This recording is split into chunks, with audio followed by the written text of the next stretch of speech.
chicos. Antes de continuar, recordarles brevemente que este evento está siendo grabado. Les pedimos también mantener sus micrófonos apagados durante las exposiciones. Al final de la ponencia vamos a tener un espacio para preguntas y asimismo se estará compartiendo un formulario para el registro de asistencia a mitad de la ponencia. Finalmente les vamos a pedir que al término de esta ponencia van a tener que encender sus camaritas para poder tomar una fotografía grupal junto a Rodri. Continuando con nuestro programa, y como bien Rodri nos estuvo comentando, él es estudiante de Medicina en la Universidad Nacional Autónoma de México. Se caracteriza por su interés en investigación, como bien mencionó, ¿no? El aprendizaje constante y el desarrollo de proyectos que integran distintas áreas de conocimiento.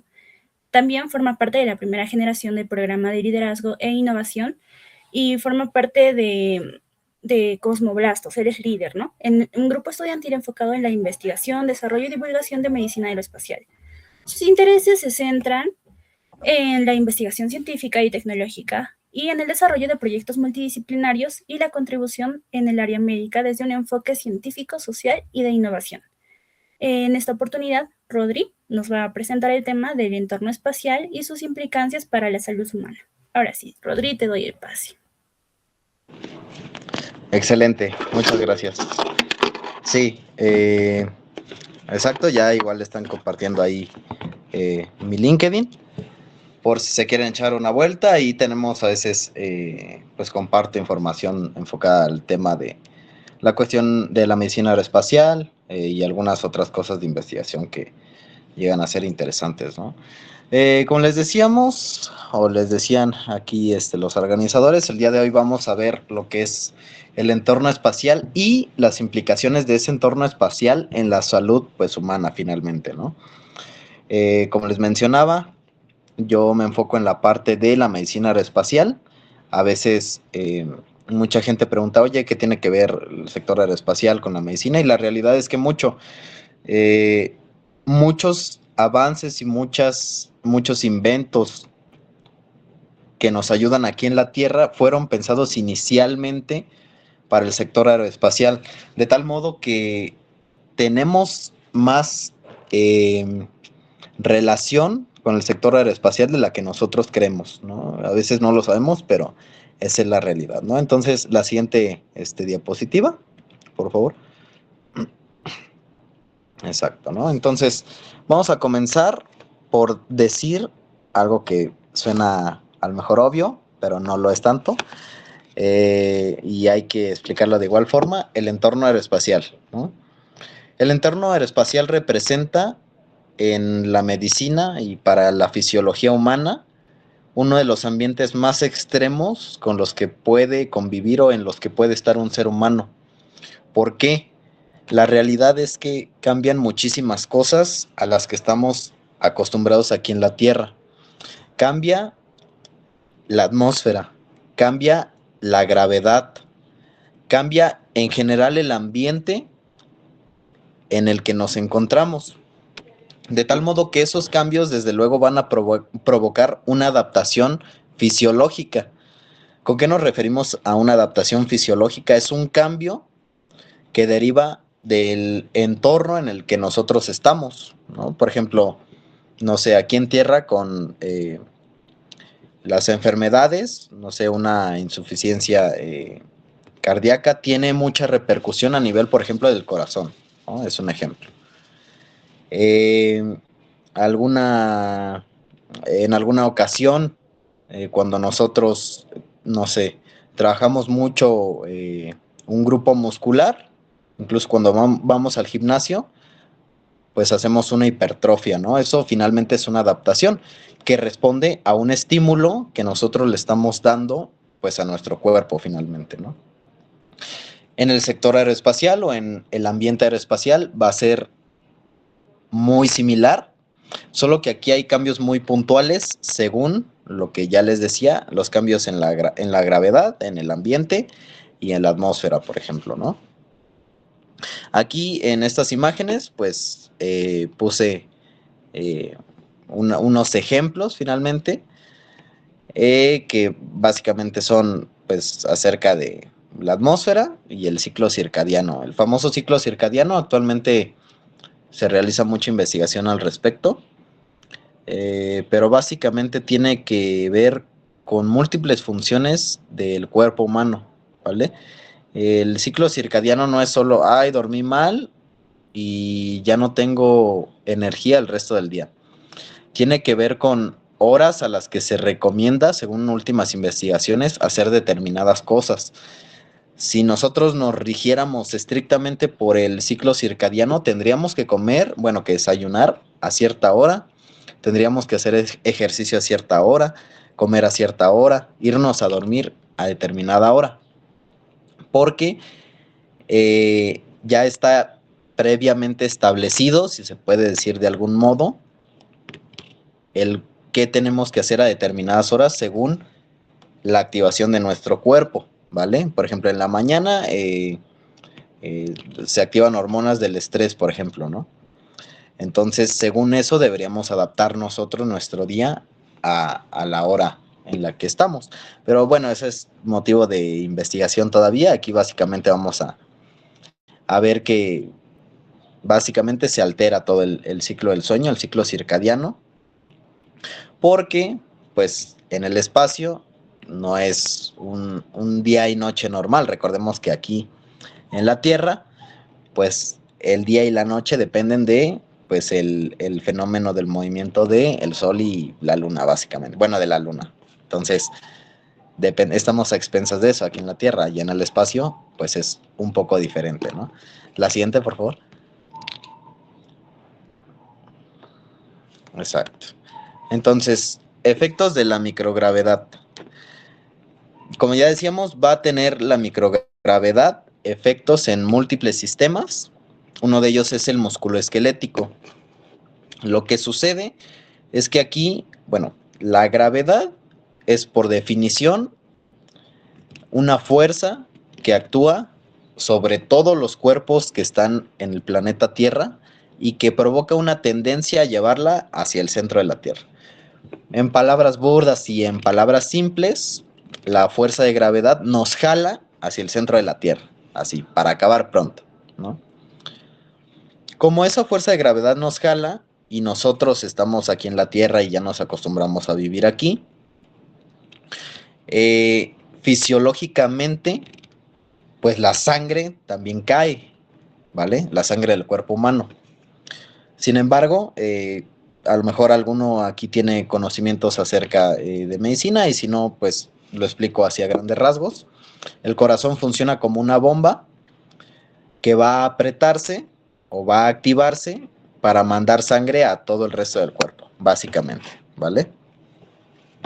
Esa bomba manda la sangre a todo el cuerpo, pero esa sangre tiene que regresar al corazón. ¿Cómo hago que algo regrese de abajo hacia arriba si por gravedad todos los objetos y todo lo que está en tierra tiene una tendencia a bajar? Suena contradictorio. Sin embargo, ahí viene la cuestión de la adaptación. Por ejemplo, en las venas tenemos unas válvulas que permiten que la sangre haga esto, es decir, esas válvulas hacen esto, la sangre a lo mejor cae, pero cuando se cierran, pues ya no permiten que siga cayendo esa sangre, ¿vale? Entonces, si se abren, pues cae por efecto de la gravedad, así de simple. Sin embargo, nosotros necesitamos que esa sangre llegue de los pies hacia el corazón para que siga funcionando toda la bomba que es el corazón. Entonces se cierran esas válvulas y ya no permiten que caiga pues la sangre, básicamente, ¿no? Ahora, tenemos también aunado a esas válvulas en las venas unos músculos de la postura, básicamente, músculos posturales se les llaman. ¿Por qué posturales? Porque nos permiten estar erguidos. Estar erguido es estar parado, básicamente, ¿no? Esos músculos también tienen un gran efecto sobre el llevar la sangre hacia arriba, hacia el corazón, ¿de acuerdo? Todo esto, recordemos, por efecto o para ir contra la gravedad, ¿vale? ¿Qué pasa si yo quito la gravedad? Si yo me expongo a un ambiente de microgravedad. Antes se le llamaba gravedad cero. Es un error en realidad llamarlo gravedad cero, porque en realidad pues, no existe la gravedad cero tal cual. Entonces es un entorno de microgravedad, es decir, que la gravedad va a ser menor a lo que estamos acostumbrados aquí en la Tierra, ¿no? Si hay una disminución de la gravedad, entonces esos mecanismos compensatorios de estas válvulas que tenemos en las venas y estos músculos posturales, pues ya no es necesario, ya no son necesarios esos efectos contrarios. ¿Por qué? Porque ya no estamos sometidos a esa fuerza de gravedad. De tal modo que ocurre algo muy interesante. Esos músculos que se encargan de regresar la sangre hacia el corazón para que funcione, para que esa bomba funcione, sufren algo que se llama atrofia. Un músculo atrofiado significa un músculo que pierde fuerza, pierde básicamente masa muscular, como se dice vulgarmente. Si lo queremos decir en términos fisiológicos, pues se pierden sarcómeras, que es la unidad funcional de un músculo, que es una unidad que se acorta para ejercer la contracción. Pero a grandes rasgos se pierde fuerza muscular, ¿vale? ¿Por qué? Porque ya no tenemos ese estímulo que nos obliga a utilizar ese, bueno, ese efecto del músculo para subir la sangre, ¿de acuerdo? Entonces, como bien les puse ahí en la presentación, quienes mayor relevancia tienen aquí son las fibras posturales. Hay varios tipos de fibras musculares. Para estos efectos nos interesan las tipo 1, que son las posturales precisamente, que nos permiten estar de pie, ¿vale? Entonces hay una disminución también de la fuerza y de la resistencia. No sé si alguna vez han ido al gimnasio por, no sé, un año y posteriormente dejan de ir. Regresan 6 meses después. Claramente no van a tener la misma fuerza ni la misma resistencia. Todo cambia, es lo que les decía al inicio de la plática. El hecho de estar ejerciendo una fuerza permite que el músculo crezca. También es lo mismo a la inversa, ¿no? Si yo ya no estoy ejerciendo una fuerza, pues pierdo resistencia, pierdo masa muscular, etcétera, ¿vale? Y básicamente, después de 180 días en microgravedad, esto es reportado en estudios que ha hecho la NASA y demás. Básicamente, después de 180 días, un músculo postural pierde el 40% de la masa muscular, ¿vale? Entonces, eso es lo que ocurre a nivel muscular. Ahora, también a nivel óseo, hay algo llamado osteopenia. La osteopenia significa una disminución en básicamente bueno, el hueso está conformado por trabéculas y demás, y tiene una relación directa, pues igual con la gravedad, ¿no? Entonces, básicamente, también va a haber un efecto en lo que es el hueso. Va a haber una osteopenia y los estudios indican que hay una disminución de aproximadamente de 1 a 2% de la densidad ósea, es decir, si se puede decir así, de la calidad del hueso por mes, ¿vale? Y eso va a provocar también una hipercalciuria. Ahí a la derecha les coloqué lo que es el metabolismo del calcio. El metabolismo del calcio depende de múltiples cosas, entre ellas la hormona paratiroidea, la absorción a nivel del intestino, la resorción ósea, que es pues básicamente la destrucción del hueso. Esa está dada por unas células que se llaman osteoclastos. Lo contrario es pues el fortalecimiento del hueso, que está dado por unas células que son los osteoblastos, ¿vale? Pero hay todo un metabolismo de ese calcio, que es metabolizado o excretado a través de la orina. Antes de la orina, pues claramente va a pasar por el riñón. Entonces, si yo les digo que hay un aumento del calcio a nivel del riñón, pues muchos ya podemos intuir que eso provoca no es 100% seguro, pero aumenta mucho las probabilidades. Puede provocar un lito o una piedra, como se le dice burdamente, una piedra de calcio, ¿vale? Si yo estoy constantemente aumentando el nivel de calcio ahí a nivel del riñón, llega un momento en el que ya no se puede excretar más, es decir, ya no se puede sacar más a través de la orina y eso provoca que se empiece a acumular, ¿vale? Aumentando el riesgo de tener un lito o una piedra, pues en este caso de calcio, ¿vale? Entonces todo tiene que ver, todo es básicamente fisiología aplicada a un ambiente extremo en el que se dan ciertas condiciones, ¿de acuerdo? No sé si hasta aquí haya alguna duda, algún comentario, alguna pregunta, porque sí es importante entender este tipo de cuestiones para saber el por qué se tiene que estudiar esto, ¿no? Tiene mucho que ver la medicina, el mandar a un astronauta a la Estación Espacial Internacional, no es nada más enviarlo, incluso el turismo espacial depende de varios factores como estos, ¿no? Y hoy en día que se ha puesto de moda, está bien porque se le pone más atención al sector aeroespacial, pero hay que tener ciertas consideraciones en cuanto a la salud de los tripulantes de naves espaciales y demás, astronautas en general, ¿no? Entonces, no sé si haya alguna duda, alguna pregunta.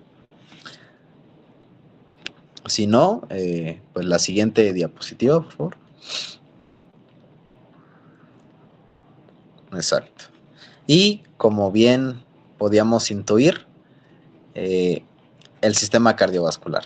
Déjenme, voy rápido a apagar la luz porque vino una compañera aquí al hospital y no la.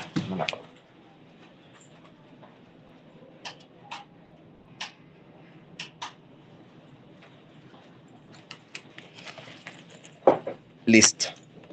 Entonces, a nivel del sistema cardiovascular, desde luego ya hablábamos del corazón como bomba, del funcionamiento del corazón como una bomba. A nivel cardiovascular va a ocurrir algo muy similar.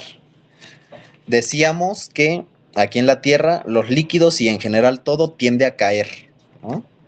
Esa es la tendencia 100%. Aquí en China y donde nos paremos, la fuerza de gravedad provoca que si yo arrojo algo hacia arriba, caiga por fuerza de gravedad.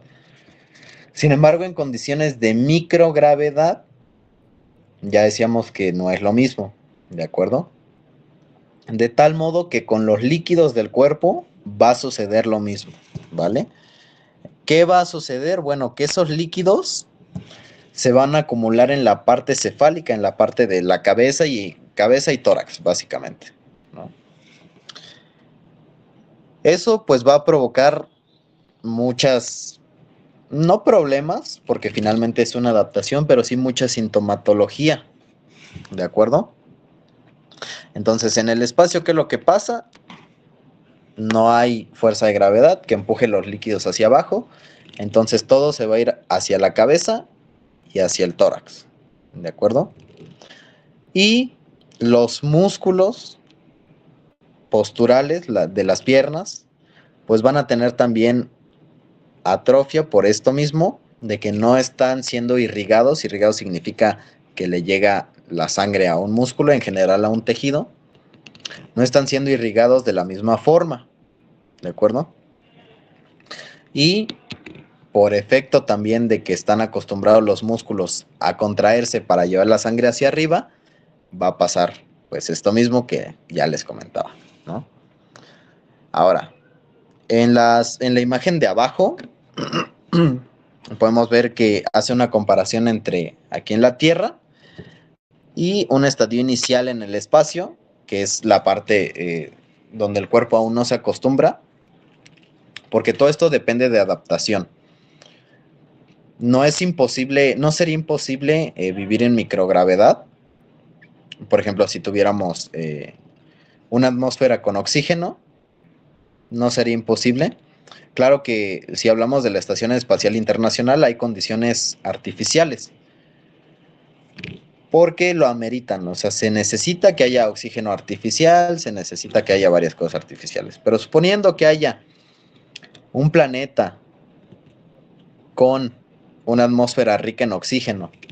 Rica en el sentido de un porcentaje similar a aquí en la Tierra, que es 21%. Recuerden que la atmósfera no es 100% oxígeno, ni siquiera el 90%, ni siquiera el 50%. Es 21% nada más. ¿Vale? El 79%, el 78% es nitrógeno. ¿Vale? Entonces hay que tener en cuenta eso. Si encontráramos un planeta con oxígeno en general, lo demás sería cuestión de adaptación, ¿no? Porque claro, nosotros ahí sí sin oxígeno, pues no podemos vivir, básicamente. Pero sí podemos adaptarnos a cosas como los cambios posturales, los cambios en el corazón, etcétera, ¿no? Entonces, retomando la imagen de abajo, pues la segunda imagen es un estadio inicial de un astronauta cuando va llegando ahí a la Estación Espacial Internacional, por ejemplo, ¿no? Si se dan cuenta, el tórax está muy amplio, secundario a qué, pues a todos los líquidos, ¿no? Que está enviando todavía ese efecto de las piernas hacia acá, hacia el tórax, ¿no? Pero después, en la tercera imagen, pues podemos ver que ya hay una adaptación a las condiciones de microgravedad. Entonces eh, ya no está el tejido muscular de las piernas mandando esa sangre hacia el tórax, ¿vale? Ya a lo mejor tuvo la suficiente atrofia, si se le puede decir suficiente atrofia, como para no tener tanta fuerza para inundar el tórax de líquido, ¿vale? Es una cuestión de adaptación, ¿vale? Y la última imagen, pues nos representa a cuando ya vuelven los astronautas aquí a la Tierra. Entonces, si dijimos que en microgravedad sufren atrofia los músculos posturales, mandando más líquido aquí al tórax, etcétera. Posteriormente tenemos la adaptación, pero posteriormente regresamos aquí a la Tierra, pues entonces aquí en la Tierra vamos a sufrir los estragos de no estar en microgravedad, ¿vale? ¿Por qué? Porque todo es cuestión de adaptación, siempre todo es cuestión de adaptación, ¿no? Como dice esa famosa ley, sobrevive lo que se adapta, ¿no? Finalmente. Y en cierta medida es cierto, porque lo estamos viendo ahora, que nosotros tenemos que adaptarnos al ambiente en el que estemos, ¿vale? Y logramos adaptarnos, pero cuando cambiamos de ambiente es cuando sufrimos los estragos y tenemos los síntomas de que estamos en un ambiente diferente. Entonces, alguien que estuvo en microgravedad ya sufrió atrofia muscular, ya sufrió osteopenia, aquí en la Tierra va a llegar pues cansado, sin fuerza en los músculos posturales. Hay videos incluso de cuando regresan astronautas de la Estación Espacial Internacional y básicamente les cuesta incluso ponerse de pie por esto de la adaptación. Están llegando finalmente a un ambiente diferente en el que estuvieron un largo tiempo, en el que lograron hacer adaptación, ¿vale? Entonces, recuerden, todo es cuestión de adaptación. Alguien que se va de la Tierra al espacio va a sufrir las consecuencias del espacio. Y alguien que estuvo demasiado tiempo en el espacio, regresando aquí a la Tierra, va a sufrir los estragos del cambio de, de condiciones, ¿vale? Entonces, bueno, la siguiente. No sé si hasta aquí hay alguna duda. Si hay alguna duda en algún momento, comentario, pueden interrumpirme, sin problema. Ahora, la cinetosis espacial, también conocida como Space Motion Sickness, ¿va?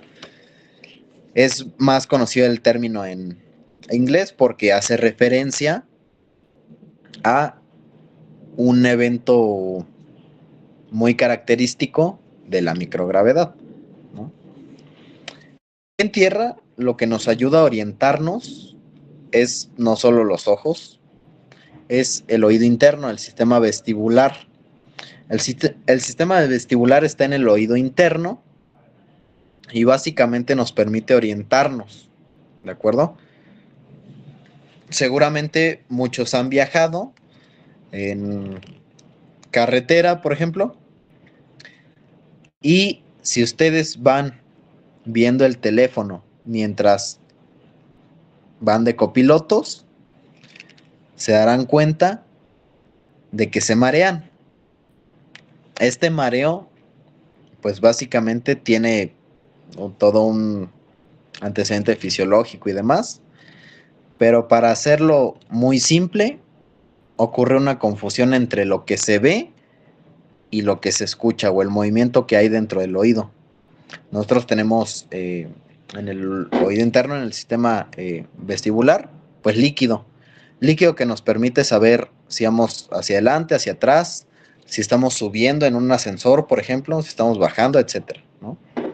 Nos permite orientarnos. Entonces, cuando nosotros vamos leyendo en el coche, los ojos detectan que eso que estamos leyendo, pues es estático, ¿no? Sin embargo, el oído interno dice, oye, nosotros nos estamos moviendo. Nos estamos moviendo y los ojos dicen que estamos estáticos, entonces, ¿qué está pasando? Ocurre una confusión entre lo que se ve y lo que se percibe neurosensorialmente o neurovestibularmente, ¿vale? Eso provoca toda una sintomatología en la que el cuerpo dice, bueno, esto pues está mal, está ocurriendo algo extraño, entonces provoca mareo y en muchas personas pues incluso el vómito, ¿no? En personas más susceptibles. Se detecta que algo está mal, se detecta, oye, pues probablemente estamos corriendo peligro, pues manda estas señales, ¿no? Se da el mareo, se da el vómito en muchas personas. En los astronautas es muy similar. El sentido de la vista, ahí está. Pero, ¿qué hacemos con un sistema neurovestibular que básicamente se vuelve loco ante la microgravedad? Ante microgravedad, pues flotamos, literal. Entonces, nosotros claramente no estamos acostumbrados a flotar, ¿no? En el día a día. Entonces, hay también unos videos en la estación espacial donde tratan de orientarse, es como un juego, pero que demuestra este principio de la cinetosis espacial. Ellos, no sé, ponen a flotar un objeto, el astronauta está viéndolo y lo ponen a dar vueltas, ¿no? Al astronauta. Y le dicen, ¿dónde crees que está el objeto? Claramente nadie acierta dónde está el objeto, porque eso es un sistema neurovestibular que no logra orientarse, ¿no? Está flotando, entonces la endolinfa y demás componente, un componente líquido que tenemos en el oído interno, no es el objetivo explicar tal cual fisiología aquí, nos llevaríamos un rato, no mucho, pero sí un rato y hay que conocer más cuestiones. Y además, pues, el objetivo es decir a grandes rasgos los cambios, ¿no? Pero básicamente hay un líquido dentro del oído interno, de la endolinfa y demás, en el sistema neurovestibular, que según dónde está ubicado, sabe si está subiendo, está bajando, etcétera, ¿no? Izquierda, derecha, lo que sea. Entonces, ese es el origen de que los astronautas no sepan dónde está el objeto, ¿no? Visualmente, pues sí lo ubicaban antes de cerrar los ojos y ponerse a dar vueltas. Pero ese sistema neurovestibular no es que no es tal cual que no funcione, porque no ocurre un daño en el sistema neurovestibular, pero para las condiciones en las que están en ese momento, no es útil, ¿de acuerdo? Entonces no sufre un daño el oído, el sistema neurovestibular, más bien no es útil para esas condiciones de microgravedad, ¿de acuerdo? No sé si hasta aquí haya alguna duda, pueden interrumpirme, si no, la siguiente, por favor. Esa no sé por qué salió así, la siguiente. Probablemente no la... Es de, como le dicen, Canva. Luego tenemos la parte de la radiación. La radiación espacial siempre, siempre va a ser tema de discusión, la radiación espacial, ¿no? Y en general la radiación. La radiación, como todos sabemos y hemos escuchado incluso por cultura general, provoca múltiples daños, ¿no? Todo tipo de radiación, porque hay varios tipos de radiación, entonces, incluso aquí que estamos en el hospital a veces,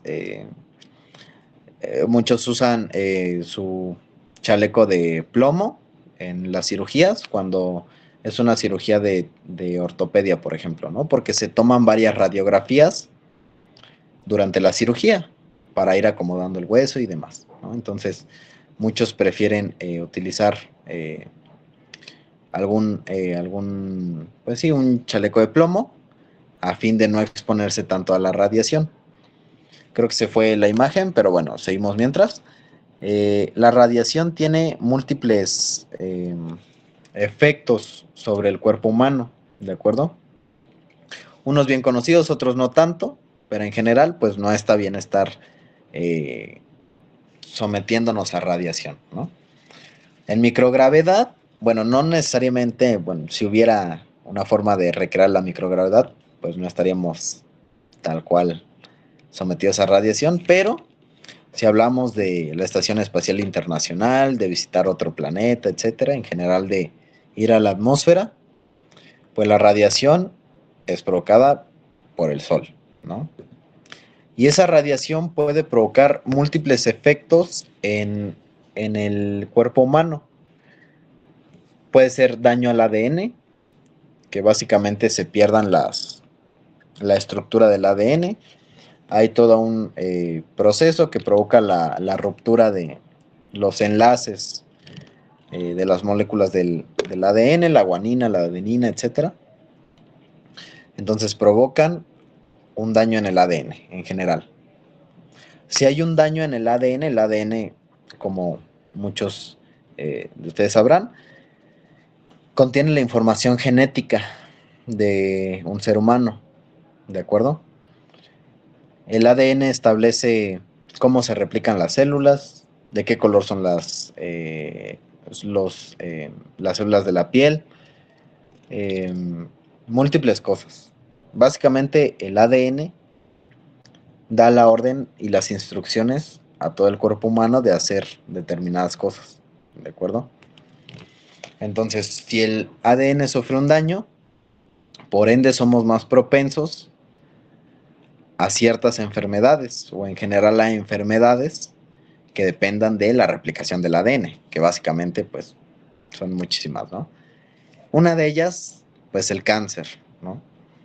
El cáncer pues es una enfermedad en la cual las células se replican y se replican y se replican sin control, ¿vale? Hay una alteración en las proteínas inhibidoras, por ejemplo P53, que es como la más famosa, que provocan que la célula no muera, sino que se siga replicando. Entonces, esto va a provocar, pues, bueno, esto puede ser provocado por un daño en el ADN y va a provocar, pues, cáncer, ¿no? Básicamente. ¿Cáncer de qué? Pues, en general cáncer, no hay algo en específico, pero en general, pues, cáncer, ¿no? También la radiación puede provocar un deterioro cognitivo, una alteración en las células neuronales, lo que puede provocar un daño cognitivo, básicamente, ¿no?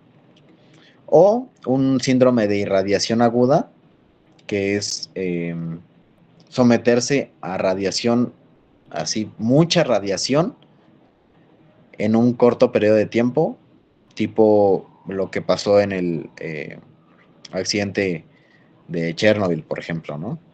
Que lo que pasó, que hay una alta cantidad de radiación,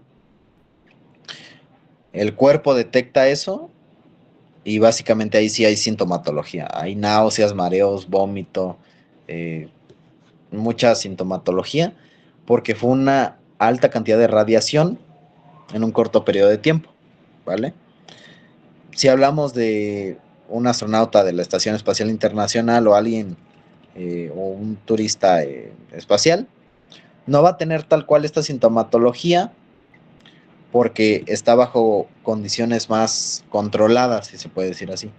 Sin embargo, si nosotros nos irradiáramos más en cuanto a cantidad y menos en cuanto a periodo de tiempo, pues presentaríamos sintomatología, ¿de acuerdo? La siguiente. Bueno, en esta imagen de la radiación, pues básicamente les quise poner esa imagen para que vean más o menos el grado de radiación según el grado de la atmósfera, ¿no? Finalmente. Y pues, los daños que puede tener es muy específico, no necesitamos saberlo ahorita tal cual, pero está bien y es interesante, ¿no? No es la misma radiación en el Everest que en Ciudad de México, por ejemplo, ¿no? O la estratosfera y demás, ¿no? La siguiente, ahora sí, por favor.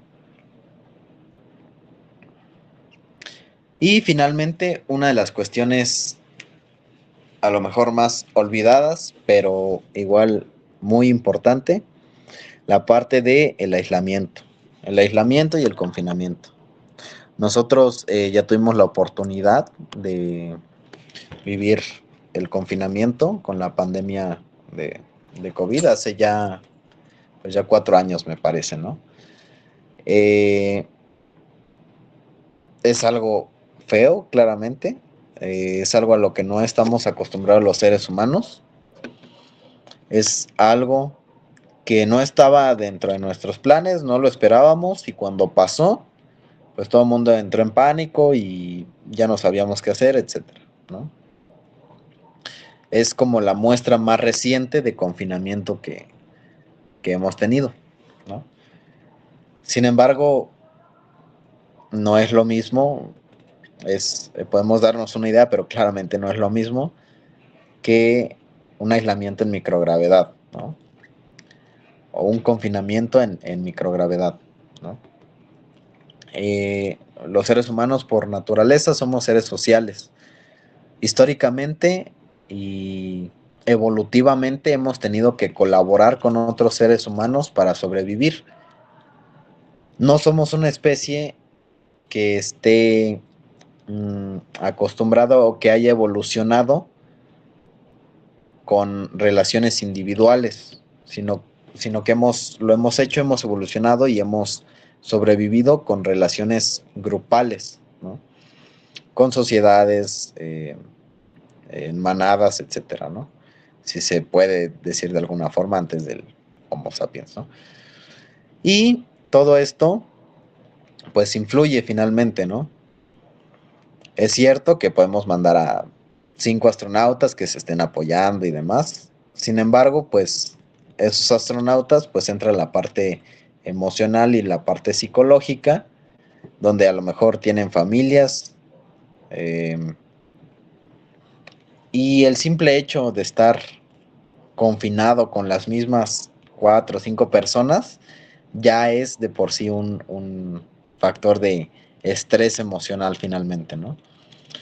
Probablemente a muchos les pasó con la pandemia, el estar en un lugar todo el día con las mismas personas, por más que los quieran y lo que queramos decir, nuestras familias y demás, pues llega a ser una causa de estrés, en el sentido de todo el tiempo estás en tu cuarto, todo el tiempo viendo lo mismo, etcétera, ¿no? Y eso influye finalmente en la salud mental y la psicología humana, ¿no? Entonces, psicológicamente va a haber un estrés crónico, una mayor tendencia a la ansiedad y la depresión y una mayor tendencia a la irritabilidad, es decir, a desesperarse fácilmente, ¿no? Lo que les decía, estar con las mismas 4 personas siempre, pues de algún modo provoca mayor estrés, ¿no? Nos hablan y, ¿qué pasó? O sea, esa cuestión de somos más irritables finalmente, ¿no? Una mayor tendencia en la ansiedad y la depresión.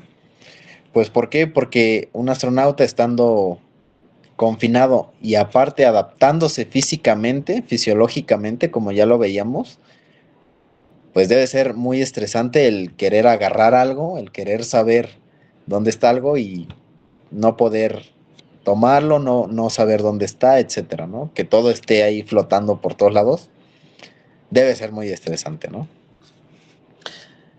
La parte de la dinámica de grupo, los conflictos interpersonales entre las personas y los problemas para juntarse, para hacer las cosas, ¿no? Por eso es que eh, para la cuestión de científicos, astronautas, no tal cual en turistas, porque, bueno, un turista no se queda tanto tiempo, pero sí alguien eh, de la NASA, un astronauta, tiene que pasar por múltiples pruebas, no solo físicas, sino mentales, ¿no?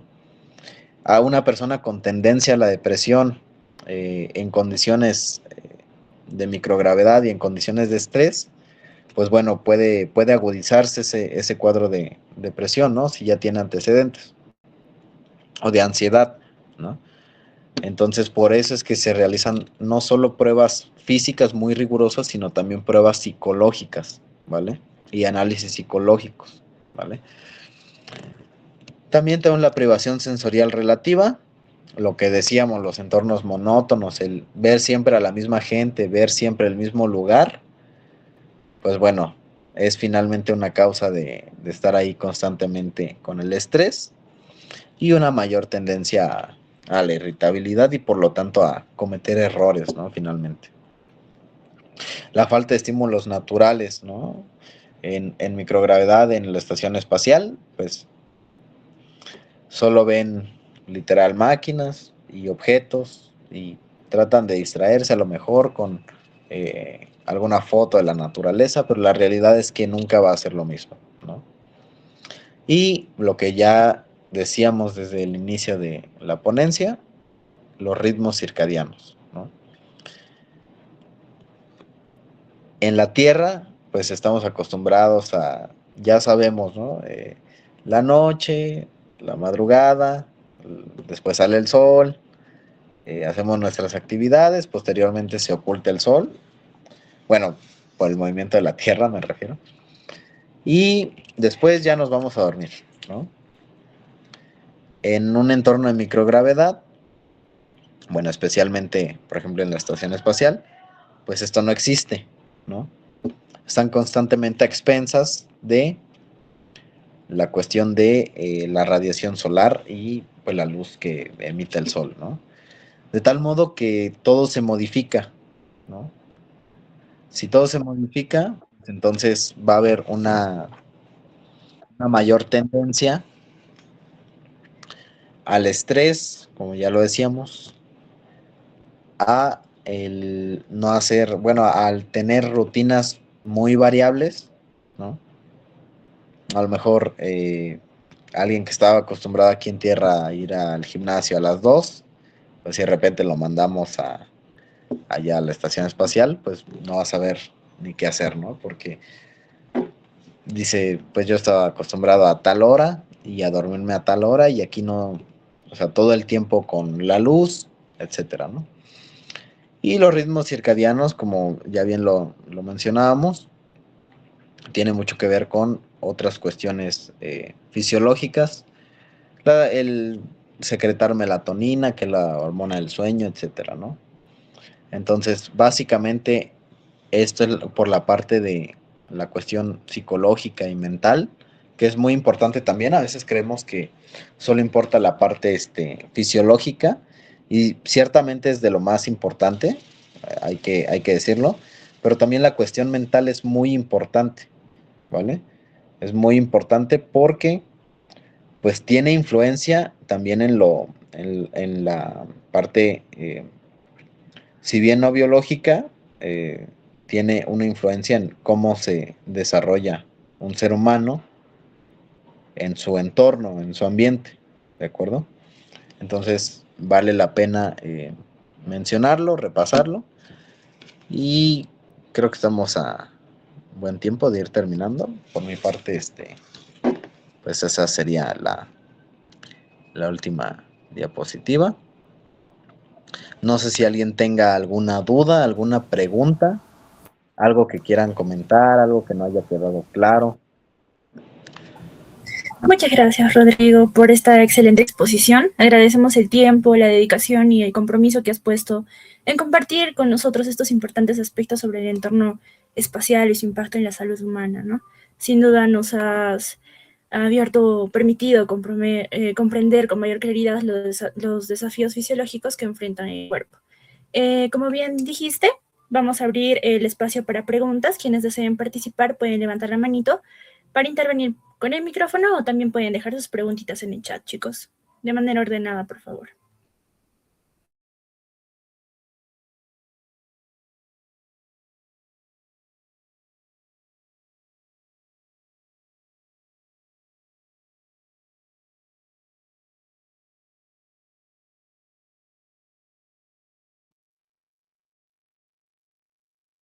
Bueno, pido la palabra. Buenas noches, León Paredes. Hola, hola. Sí, adelante. Bueno, felicitarlo primero por la ponencia, ha sido muy claro y aún, como hacía Austin, hay que hablar fácil en la jerga médica, llevarlo a un nivel en que todos podamos, el común denominador de las personas puedan entenderlo. Creo que es re importante porque si queremos divulgarlo y difundirlo y hacer que generar más comunidad multidisciplinaria es necesario. Y además porque la fisiología es muy extensa y abarcaste creo que los temas más importantes. Pero bueno, hablar un poco de cómo usted, qué propone para implementar investigación en fisiología aeroespacial sin tener, ¿no?, las condiciones tecnológicas o los lugares, tales como, bueno, hay países que tienen hábitats análogas, ¿no? Pero muchas de ellas uno puede pedir becas o tienen que ser pagas. ¿Cómo nos la podemos ingeniar las personas que queremos estudiar la fisiología espacial? Creo que vamos a necesitar mucho de creatividad también. ¿Y a qué disciplinas usted considera que necesitamos para que nos ayuden a avanzar en el estudio de la fisiología humana en ambientización? Claro, excelente. Muchas gracias, Daniela. Sí, la cuestión aquí es, bueno, depende en gran medida de todo está relacionado y todo cobra cierta relevancia en el ambiente aeroespacial, en el sentido en que, bueno, como les mencioné al principio, ¿no? Hay inventos que usamos aquí en tierra que surgieron precisamente de el sector aeroespacial finalmente, ¿no? Entonces, esa es una cuestión clave, hay que entender eso y difundirlo finalmente, ¿no? Es lo que yo les decía al inicio, mucha gente cree que no hay relevancia en cuanto a esto, pero la realidad es que sí la hay y hay inventos enfocados al sector aeroespacial que nos han permitido vivir mejor aquí en la Tierra, ¿no? Entonces, yo creo que eso es clave. Aquí entra, desde luego, la cuestión de los gobiernos, de la divulgación, etcétera, ¿no? Personalmente, por eso acepto participar en este tipo de eventos, porque sé que al menos en lo que es Latinoamérica, pues la tenemos un poco difícil, esa es la realidad, ¿no? El ambiente aeroespacial y el sector aeroespacial es algo que está apenas naciendo en nuestros países, en nuestros países latinoamericanos, y es bien importante la difusión de este tipo de temas, ¿no? Finalmente. Entonces, eso sería algo clave, la divulgación, como decías tú, Daniela, el llevar de forma fácil los contenidos, ¿no? Yo ahorita no expliqué gran cosa, médica, ¿no? Traté de hacer la fisiología lo más digerible para que así sea alguien de 10 años o alguien de 60 años lo entienda. ¿Por qué? Porque si nos queremos meter de lleno a la divulgación en cuestiones médicas, pues la realidad es que se vuelve muy difícil, ¿de acuerdo?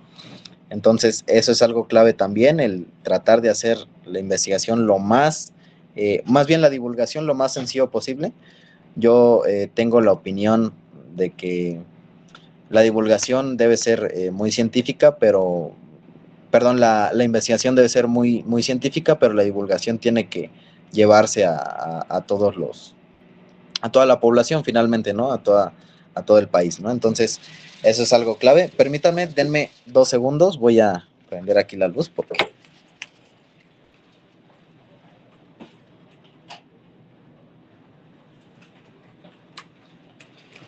Listo, ya una disculpa, para que sea un poco más cómodo.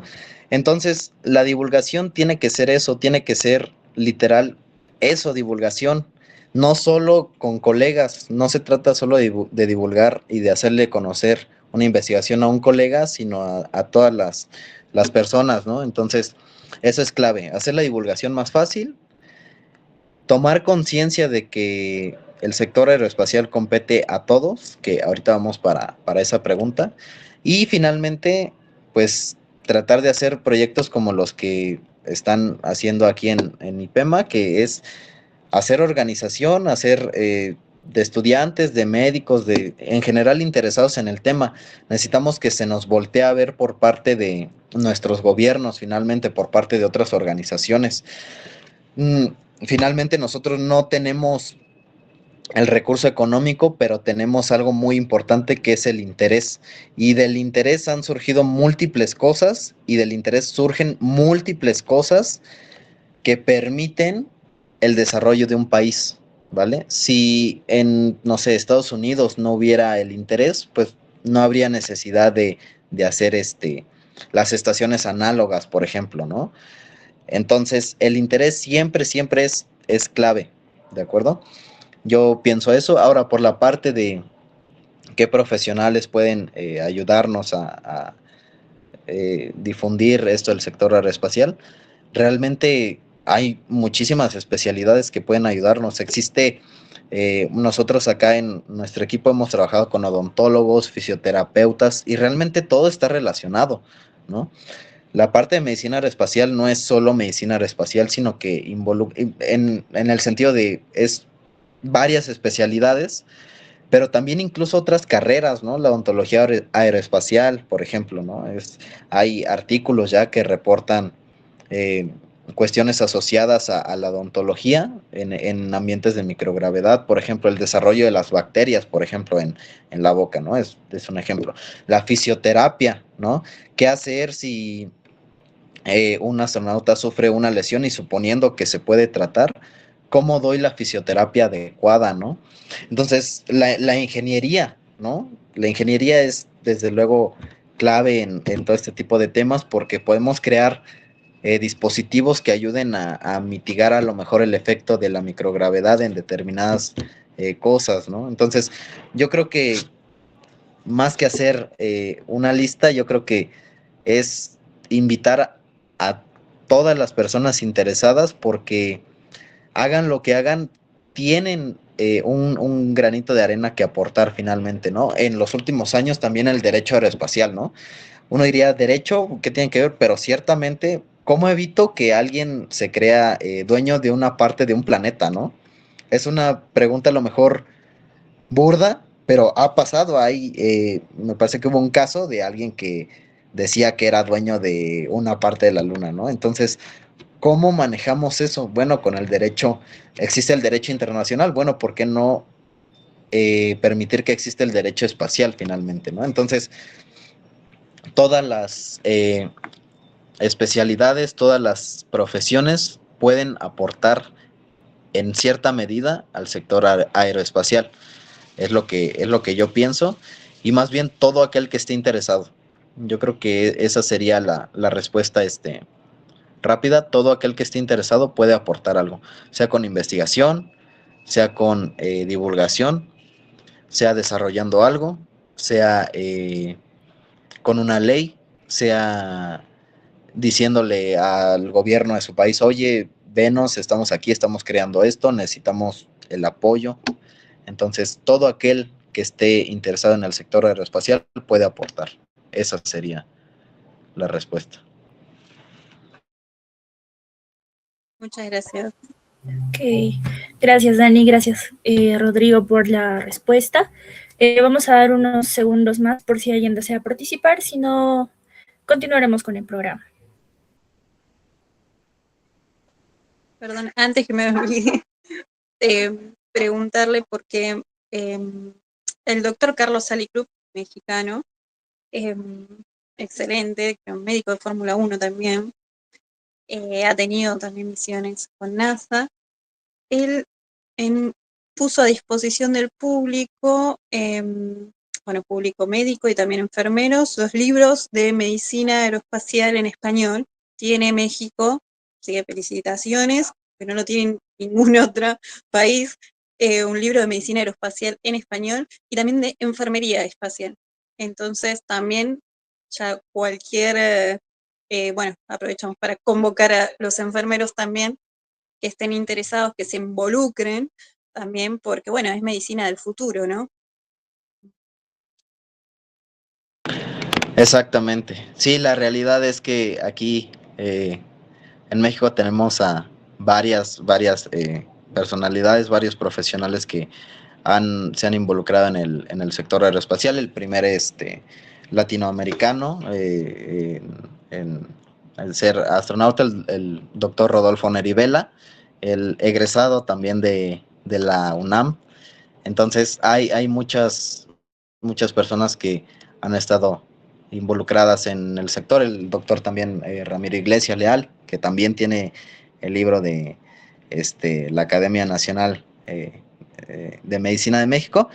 Y sí, finalmente es invitar a todo aquel interesado, es divulgar, es difundir, es permitir que vaya creciendo esta tendencia y este interés en nuestros países latinoamericanos, porque no es solo tener libros, no es solo tener artículos, es aportar y es divulgar y es permitir que otros se interesen y que otros entiendan lo que estamos haciendo finalmente. Entonces sí, hay que difundir, hay que invitar a todo aquel que esté interesado. Todas las profesiones, como lo acabo de decir, mientras haya interés, todos somos útiles y ahora sí que, como se dice, todos tenemos un espacio en el universo, ¿no? En cuestiones del universo. Entonces, sí, muchas gracias y no sé si alguien tenga algún otro comentario, alguna otra duda.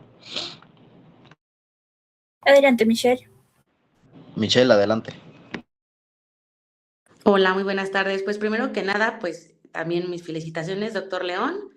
La ponencia muy bien. La verdad es que yo creo que, como usted dice, lo más importante es empezar con la divulgación, ¿no? Empezar a hacer este tipo de pláticas, cursos, simposiums, en donde se empiece a fomentar el interés en todas las profesiones, porque exactamente debe ser completamente interdisciplinario y de todas las profesiones por la medicina aeroespacial. Aquí en México tuvimos pues un gran problema porque tiene poquito que acabamos de volver a recuperar la categoría tipo 1 en aviación. Siento que desde el 2018 a la fecha, pues se quedó todo en stand-by, ya no hubo nada de interés en la cuestión aeroespacial en México. Y pues lamentablemente la única forma en la que podemos tener acceso a esta información, pues es por medio de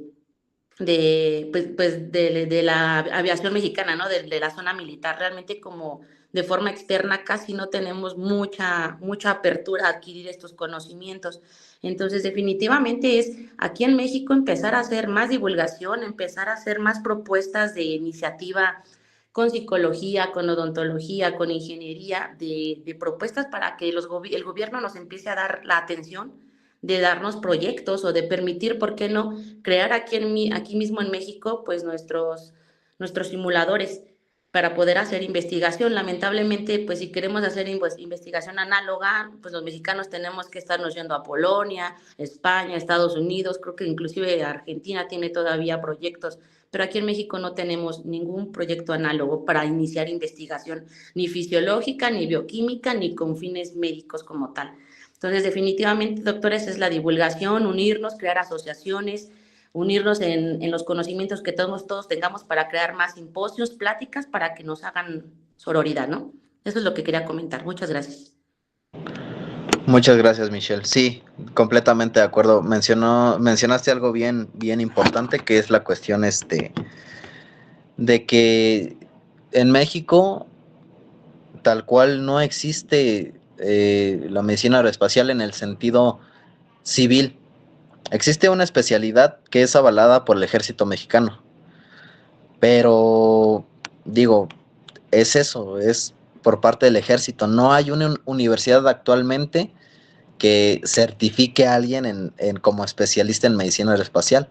Es el único lugar, y es muy curioso, es el único lugar, el ejército mexicano, donde se puede hacer la especialidad en medicina aeroespacial. Desde luego porque tienen las instalaciones quizá necesarias y demás. Pero esa precisamente es la pregunta. ¿Por qué no estamos haciendo esto los civiles finalmente, ¿no? No es que esté mal que lo haga solo no es que esté mal que lo haga el ejército, pero no debería ser el único capaz de certificar a alguien en medicina aeroespacial. La cuestión también de la fuga de cerebros, ¿no? Finalmente, hay gente muy inteligente aquí y en general en todos los países, ¿no? Desde luego. La diferencia es que no tenemos los mismos recursos ni el mismo alcance que las grandes potencias, ¿no? Finalmente, entonces, sí, la divulgación es clave. Es complejo, sí, porque intervienen varios factores, interviene varias entidades, interviene el gobierno, los investigadores, las universidades. Es difícil, sí, pero se puede llegar a eso. Se puede llegar a tener una estación análoga de una universidad, de un instituto, ¿no? Que se centre en la investigación y del sector aeroespacial o de medicina aeroespacial, ¿no? Entonces, nuevamente, la divulgación, el difundir la información y pues nada, es eso con lo que tenemos que, o podemos más bien empezar. Muchas gracias, Michelle.